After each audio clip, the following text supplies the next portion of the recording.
IT 2.0లో stamps అనేవి ఎలా sale చేయాలో తెలుసుకుందాం. ముందుగా అదర్స్ అని క్లిక్ చేసి ట్రెజరీ అని క్లిక్ చేయాలి.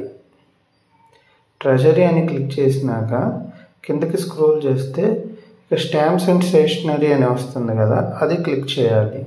బల్క్ సేల్స్ అనేది క్లిక్ చేయాలి.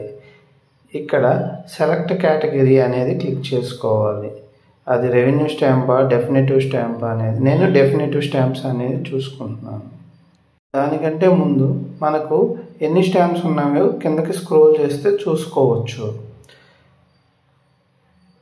సెలెక్ట్ స్టాంప్ టైప్ అనేది సెలెక్ట్ చేసుకుని మనం ఏది సేల్ చేయాలనుకుంటున్నామో అది, నేను దీన్ దయాల్ అనేది సెలెక్ట్ చేసుకుంటున్నాను. ఎన్ని స్టాంప్స్, 2 స్టాంప్స్ అనేవి క్లిక్ చేశాను. యాడ్ అని క్లిక్ చేస్తే 5 రూపీస్ వాల్యూ గలవి 2, అంటే టోటల్ 10 రూపీస్ కదా. ఇక్కడ క్యాష్లో మనం ఎవరికైతే అమ్ముతున్నామో అతని పేరు అనేది ఎంటర్ చేయవలసి ఉంటుంది. నేను ఇక్కడ అభిలాష్ అని టైప్ చేస్తున్నాను. రిమార్క్స్ దగ్గర మన రిమార్క్స్ ఏదైనా రాసుకోవచ్చు. తర్వాత సబ్మిట్ అని క్లిక్ చేయాలి. Stamp bulk will issued Abhilash 10 rupees అని వస్తుంది. కన్ఫర్మ్ అనేది క్లిక్ చేస్తే స్టాంప్స్ బల్క్ సేల్స్ సబ్మిటెడ్ అని వస్తుంది.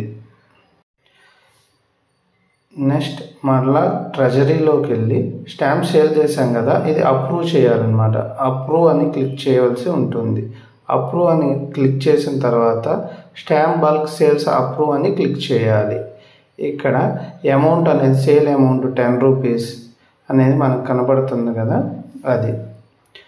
నెక్స్ట్ అప్రూవ్ అని క్లిక్ చేయాలి. Do you want to approve అన్న దగ్గర కన్ఫర్మ్ అనేది క్లిక్ చేయవలసి ఉంటుంది. Stamp bulk sales are approved successfully అని వస్తుంది. ఇదేనండి process. Thank you for watching.